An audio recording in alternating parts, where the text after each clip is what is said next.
Hello students, welcome to GA Maths, Chapter 11, Integral Calculus, Exercise 11.2, Integrate the following with respect to x ன்னு கொடுத்திருக்காங்க. First question, Integral x plus 5 the whole power 6 dx அப்படின்னு கொடுத்திருக்காங்க. இப்போ நமக்கு வந்து Integral x power n ன்னு இருந்தா integration என்னன்னு தெரியும். Integral x power n dx என்ன ஃபார்முலா தெரியும் நமக்கு? x power n plus 1 by n plus 1 plus சின்னு தெரியும் இல்லையா? இது வந்து பேசிக் ஃபார்முலா எக்ஸ் பவர் என்னுக்கு இது நமக்கு தெரியும்.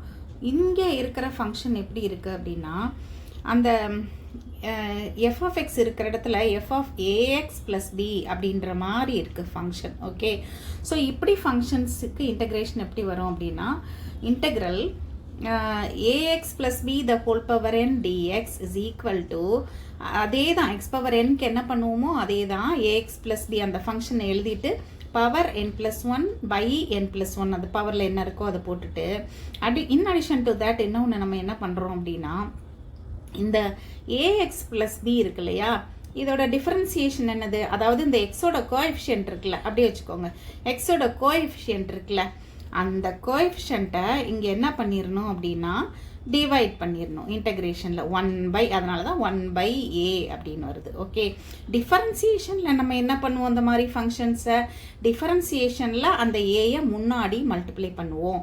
இன்டகிரேஷனில் என்ன பண்ணுறோம், அந்த ஏயை அந்த எக்ஸோட கோஎஃபிஷியண்ட்டை டிவைட் பண்ணுறோம். அதுதான் வித்தியாசம். ஓகே, இந்த ப்ராப்ளம்ஸ் போடும்போது இன்னும் உங்களுக்கு கிளியர் ஆயிரும். So first question is integral x plus 5 the whole power 6 dx ன்னு கொடுத்துருக்காங்க. ஸோ இங்கே வந்து x plus 5 the whole power 7, அந்த x power nக்கு என்ன பண்ணுவோமோ அதே தான் பவரில் ஒன்று ஆட் பண்ணி அதே நம்பரால் டிவைட் பண்ணிடும். இங்கே வந்து எக்ஸோட கோஎஃபிஷியன்ட் 1 தான் இருக்குது, அதனால நமக்கு ஒன்றும் ப்ராப்ளம் இல்லை, அப்படியே போட்டுற வேண்டியதான். So this is equal to second question, integral 1 by 2 minus 3x the whole power 4 dxன்னு இருக்குது. இந்த மாதிரி இருந்துச்சுன்னா இதை என்ன பண்ணிடுங்க, மேலே கொண்டு போயிருங்க, 2 minus 3x the whole power minus 4 dxன்னு வச்சுக்கோங்க. ஓகே, அண்டு இதுக்கு இன்டெக்ரேஷன் இப்போ எப்படி வரும் நமக்கு, this is equal to ax plus bன்ற டைப்பில் தானே இருக்குது. ஸோ நம்ம என்ன பண்ணிடுவோம், இன்டெக்ரேஷனில் பவரில் ஒன்று ஆட் பண்ணிடுவோம், 2 minus 3x power minus 4 plus 1 divided by அந்த minus 4 plus 1 இங்கேயே நம்ம என்ன பண்ணிடணும், டினாமினேட்டர்லையும் போட்டுருணும், போட்டுட்டு ப்ளஸ் சி. ஓகே, இது வந்து நம்ம சிம்பிளிஃபை பண்ணி போட்டுருணும், அவ்வளோதான். Okay, so this is equal to, இப்போ என்ன ஆயிரும் நமக்கு, 2 minus 3x power minus 3, okay, 2 power minus 3 divided by, இன்னும் ஒரு விஷயம் இருக்குது, அந்த 1 by a இருக்குல்ல, அதை இங்கே நம்ம போடணும், minus 4 plus c போட்டோமா. அப்புறம் இந்த எக்ஸோட கோஎஃபிஷியன்ட் இருக்குல்ல, எக்ஸோட கோஎஃபிஷியன்ட் என்ன நமக்கு -3, அந்த -3ஐயும் நம்ம இங்கே மல்டிப்ளை பண்ணிடணும். ஓகே, ஏன்னா அந்த ஃபார்முலாவில் 1 by ஏன்னு ஒன்று இருக்குல்ல, அந்த ஏன்றது என்ன, எக்ஸோட கோஎஃபிஷியன்ட், அதாலையும் நம்ம வந்து டிவைட் பண்ணிடணும். Okay, so 2 minus 3x the whole power -3 ஆயிடுச்சு. இங்கே -4 plus 1 -3, -3 இன்னொரு -3 இருக்குது. ஸோ இது என்ன ஆயிரும் நமக்கு, +9 ஆயிரும். Okay, so by 9 plus c, இதுதான் இதோட இன்டகிரேஷன். ஓகே, செகண்ட் கொஷின் இப்படி கொடுத்துருக்காங்க. So this is equal to, இதை எப்படி எழுதிக்கலாம் நம்ம, this is equal to integral of 3x plus 2 the whole power, ரூட்னா எப்படி எழுதிடுவீங்க, பவர் 1 by 2 dxன்னு எழுதிடலாம். ஓகே, பவர் 1 by 2ன்னு எழுதிடலாம். அண்டு இப்போ நம்ம எப்பயும் போல் என்ன பண்ணிடலாம், 3x plus 2 whole power, பவரில் ஒன்னை வந்து ஆட் பண்ணிடுவோம், 1 by 2 plus 1 divided by 1 by 2 plus 1 அப்படின்னு வந்துடும் இல்லையா, by 1 by 2 plus 1 அப்படின்னு வந்துடும். அப்புறம் அதோட என்ன பண்ணிட வேண்டியது, இன்னொரு விஷயம், இந்த எக்ஸோட அதை மறந்துடக்கூடாது, எக்ஸோட கோஎஃபிஷியன்ட் இருக்குல்ல, 3 இருக்குல்ல, அதால் டிவைட் பண்ணணும், அதாவது அதை டினாமினேட்டரில் போடணும், அவ்வளோதான், வேறு ஒன்றும் இல்லை, plus constant plus C. Okay, இப்போ இதை சிம்பிளிஃபை பண்ணிடலாம், equal to 3x plus 2 the whole power 1 by 2 plus 1 என்னது, 3 by 2, டினாமினேட்டரில் என்ன இருக்குது, இது ஒரு 3 by 2, இங்கே ஒரு 3 இருக்குது. ஸோ 3 into 3 by 2ன்னு இருக்குது. ஸோ இது என்ன ஆயிரும் நமக்கு, 9 by 2ன்னு வந்துடும். அந்த 9 by 2ல இந்த 2 வந்து நியூமரேட்டருக்கு போயிடும். ஸோ 2 நியூமரேட்டர் போயிடுச்சுன்னா என்ன ஆயிரும் 2 into 3x plus 2 the whole power 3 by 2 divided by இந்த 3 into 3 9 வந்து denominatorல வந்துரும் plus c. Okay, this is the integration. And next one, integral sin 3x dx. Okay, formula என்ன integralக்கு formula என்ன? Integral sin x dx is equal to integral sin x dx is equal to minus cos x. இல்லையா, differentiationல sin x க்கு cos x, integrationல sin x க்கு minus cos x. differentiationல cos x க்கு minus sin x, integrationல cos x க்கு வந்து plus sin x வந்துரும். Okay, so இப்போ இங்கே என்ன பண்ண போகிறோம் அப்படின்னா டைரெக்டாக எப்படி போடுறதுன்னு சொல்கிறேன்.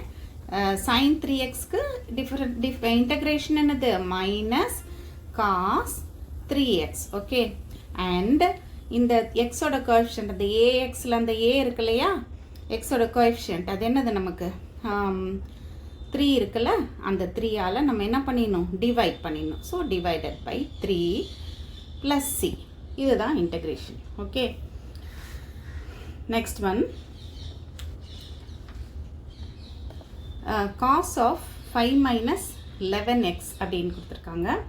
cos of 5 minus 11x dxன்னு கொடுத்துருக்காங்க. ஸோ இதுக்கு வந்து காசுக்கு இன்டெக்ரேஷன் என்னது, ப்ளஸ் சைன். ஓகே, அதனால் அப்படியே என்ன பண்ணிடுங்க, சைன் ஆஃப் 5 minus 11x. இப்போ என்ன பண்ணிடணும், அந்த ஏஎக்ஸ் ப்ளஸ் பி அந்த எக்ஸோட கோஎஃபிஷியன்ட் இருக்கு இல்லையா, இந்த மைனஸ் 11 இருக்குல்ல, அதை அப்படியே டினாமினேட்டரில் போட்டு டிவைட் பண்ணிடணும். Okay, minus 11. Okay, plus C. இதை நம்ம எப்படி எழுதிக்கலாம், அந்த மைனஸை மேலே காமனாக எழுதிக்கலாம். Minus sine of 5 minus 11x divided by 11, இந்த மைனஸை தான் நான் இங்கே எழுதியிருக்கேன், plus C. Okay, next cosecant square 5x minus 7ன்னு கொடுத்துருக்காங்க. ஸோ கொசிகன்ட்டுக்கு ஃபார்முலா என்ன, கொசிகன் ஸ்கொயர் எக்ஸ்க்கு வந்து integration it is minus cot இல்லையா. So minus cot 5x minus 7. இப்போது இந்த எக்ஸோட கோஎஃபிஷியன்ட் என்னது 5. ஓகே, அந்த ஏஎக்ஸ் ப்ளஸ் பியில் இருக்கிற அந்த ஏ, அந்த 5 இங்கே என்ன பண்ணிடணும், டிவைட் பண்ணிடணும். Divided by 5 plus C. Okay, integral பண்ணதுக்கப்புறம் இன்டெக்ரல் சிம்பிள் போடக்கூடாது, ப்ளஸ் சி. ஓகே, ஓகே, இப்போ வந்துட்டு நீங்கள் டிஃபரன்சியேஷனில் என்ன பண்ணுவீங்கன்னு பார்க்கலாம். ஓகே, டிஃபரன்சியேஷனில் இப்போ இங்கே என்ன பண்ணுவோம், சைன் 3xக்கு இப்போ நான் சொல்கிறது டிஃபரன்சியேஷன் எப்படி பண்ணோன்றதை சொல்கிறேன், வேறு ஒன்றும் இல்லை. சைன் 3xக்கு டிஃபரன்சியேஷன் எப்படி போட்டோம், காஸ் 3x. ஓகே, இன்ட்டு 3 முன்னாடி மல்டிப்ளை பண்ணோம் 3. இந்த இன்டெக்ரேஷனில் என்ன பண்ணுறோம், டிவைட் பண்ணுறோம். ஓகே, அதே மாதிரி இங்கேயும் வந்து இப்போ காஸ் ஆஃப் 5 minus 11xனால் இதுக்கு டிஃபரன்சியேஷன் எப்படி வரும்னு நான் சொல்கிறேன். காசுக்கு வந்து மைனஸ் சைன் போடுவோம் இல்லையா, மைனஸ் சைன் 5 minus 11. நான் டிஃபரன்சியேஷன் இப்போ சொல்லிட்டு இருக்கேன், கம்பேர் பண்ணி ரெண்டும் உங்களுக்கு புரியணுன்றக்கா சொல்கிறேன். ஸோ இப்போ வந்து டிஃபரன்சியேஷனில் என்ன பண்ணுவோம், அந்த மைனஸ் 11 முன்னாடி மல்டிப்ளை பண்ணுவோம். மைனஸ் 11 இன்ட்டு மைனஸ் சைனுன்னு வரும், அப்போ ப்ளஸ் 11 வந்துடும். ஓகே, அதே மாதிரி next one,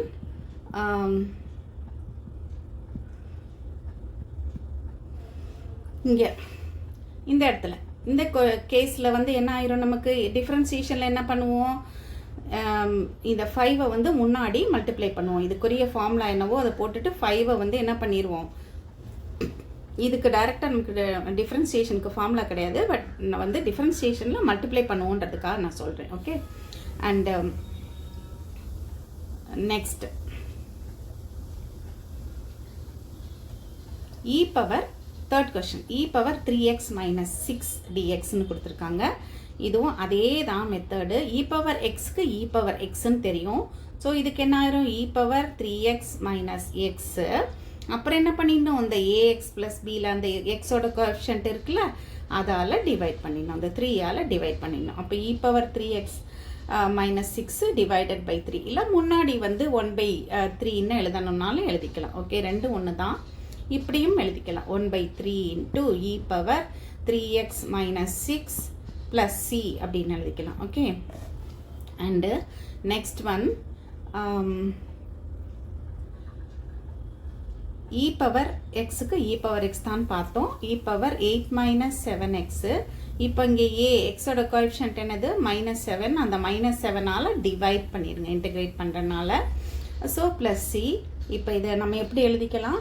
-1/7 into e power 8 minus 7x plus C அப்படின்னு எழுதிக்கலாம். Okay, next one 1/6 minus 4x dxன்னு கொடுத்துருக்காங்க. இது என்ன ஃபார்முலான்னு நமக்கு தெரியும்.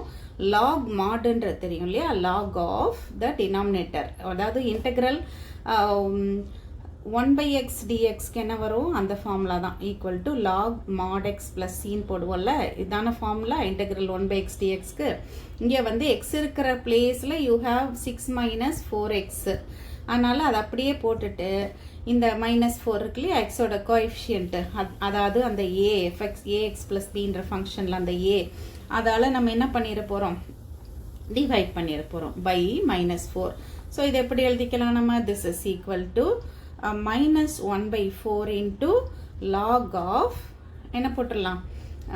Modulus of 6 minus 4x. Okay, plus C. Okay students, இதெல்லாம் நல்லா நீங்கள் ஒரு தடவை போட்டு பாருங்கள், ப்ராக்டிஸ் பண்ணுங்கள். அப்போ தான் உங்களுக்கு ஃபர்தர் இன்டெகிரேஷன்ஸ் எல்லாம் ஈஸியாக இருக்கும். And we'll continue in the next video.